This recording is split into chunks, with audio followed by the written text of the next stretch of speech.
The Soul series is highly beloved for the consistent quality and entertainment they have brought over the years, but today we will be rating every single FromSoft game 1 through 10 in my own personal opinion. From Demon Souls to Elden Ring, I believe all of these games are amazing, but some are still better overall quality.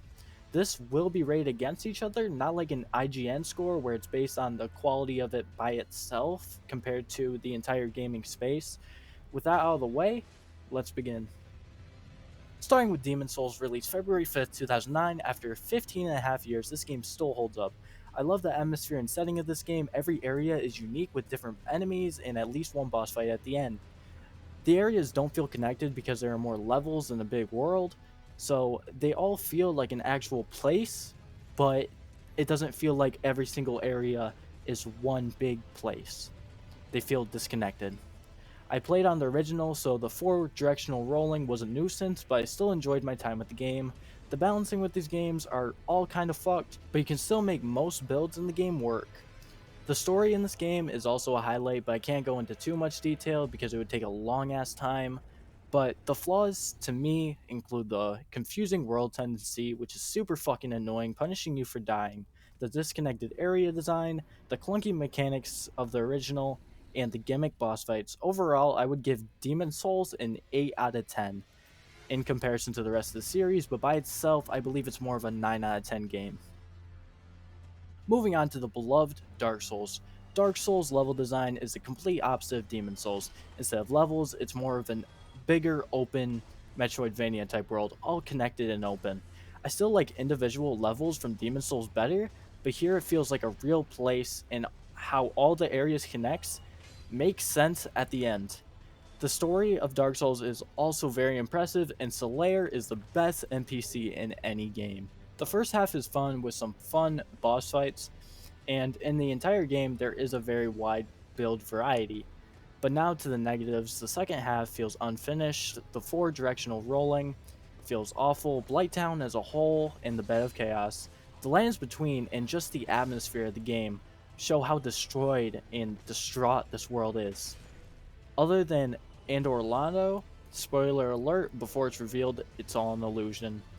That is my favorite part of the game, the atmosphere. So, even with the negatives, I would still give the first Dark Souls game a 9 out of 10 for the first half, and if you get used to the mechanics, you will be fine.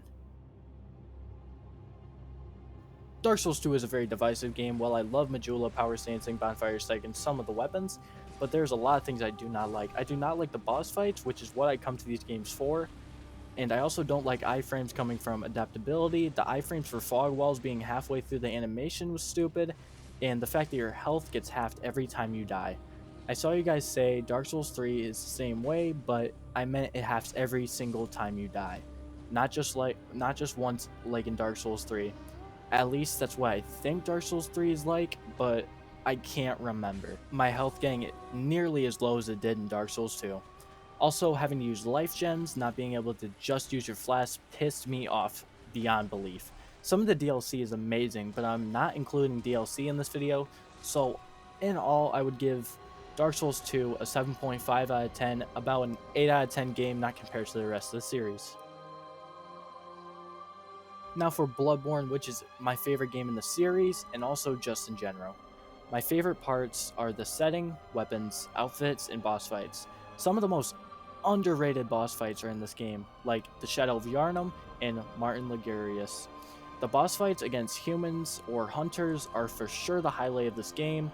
Learning the timing and attack windows is so satisfying. Me being a sick adrenaline junkie, you best know the parry mechanic in Bloodborne gets me going. You get a gun in your left hand that you can press L2 to shoot a bullet, / parry your enemy. At the peak of the animation, the faster pace of Bloodborne compared to the earlier games is very welcomed and makes the game feel more exciting. I also love the story of the game, and the story is basically blood making people into beasts, and it's more addictive than alcohol, so they just become bloodthirsty. I love this game so much. As my first Souls game I beat, the weapons can have different attacks by pressing left bumper, and you can have some good combos, which is why the variety isn't as wide as Dark Souls. But for me, the problems include finite healing and bullets. 30 FPS, and Sony's reluctance to release a remake or a port to PC. It's practically free money from all of us, but I would still give Bloodborne a 10 out of 10 as my favorite game of all time. Probably a 9 out of 10 for big Dark Souls 1 fans and Dark Souls 2 fans, but this video is in my opinion. I don't have as much to say about Dark Souls 3, but the end of the Dark Souls series, Dark Souls 3, released May 24th, 2016, has the most consistently great boss fights. The story comes to a nice conclusion and the PvP is still active. The gameplay mixed Bloodborne and Dark Souls being faster, but having spells and more weapon variety. The negative is that most of the areas are forgettable, but I focused more on the boss fights, so it wasn't that bad for me. The graphics still hold up, and there is a overuse of gray, but I like the reds and yellows, which make this game look more vibrant. Overall, I love this game, and I would give it a 9 out of 10 in general. Sekiro Shadows Die Twice was released March 22nd, 2019, is a completely different game for the rest of the series. Arguably, Sekiro has the best gameplay in the series, and it's more of a rhythm game than anything. The game is beautiful, the art design is amazing, and has a Japanese aesthetic. The game is more linear than the rest of the series, but I think it's a benefit. It's never unfair, it's not that you aren't leveled up enough, it's that you just aren't skilled enough to defeat the enemy or boss yet. The game is the most difficult game in the series, or the easiest if you are used to the gameplay. The prosthetic arm offers variety to your approach, but isn't necessary to succeed in a fight. While Sekiro isn't much of an RPG game, but a great action-adventure rhythm game. Sekiro is still the closest to perfect game. With all of that said, I would give Sekiro a 10 out of 10 overall. Elden Ring released February 25th, 2022, and is obviously the most recent and the most popular entry. The game has had its fair share of controversy that was not warranted. The only fair controversy was the unfair and broken hitboxes on launch, but still, I am not going to say the game is perfect. It's not far, but it's still not perfect.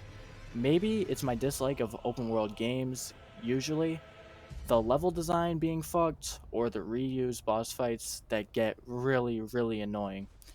I do very much enjoy the main boss fights, and there are some of my favorite boss fights, even though I hate that you have to explore to have a chance against them and it relies heavily on delayed moves that seem unnatural. The story is amazing and definitely adds to the areas. The graphics are great with an amazing art design. The Erd Tree always being in sight gives you a clear goal and something to strive for. Overall, I give Elden Ring a 9.5 out of 10 for the series, but a 10 out of 10 compared to the rest of the games coming out or that have been out for a while. The Souls series is the most consistently great series and continues to improve. Some of the older games have a charm or gameplay style that is more your taste, but you can't deny they are improving the Dark Souls 3 formula, which was a mix of all they did beforehand, and in Elden Ring they added some elements from Sekiro to improve. All these games are absolutely amazing, but that's all I have to say for the video. If you could help me out get to 100 subscribers, that would be very much appreciated. Thank you so much for watching.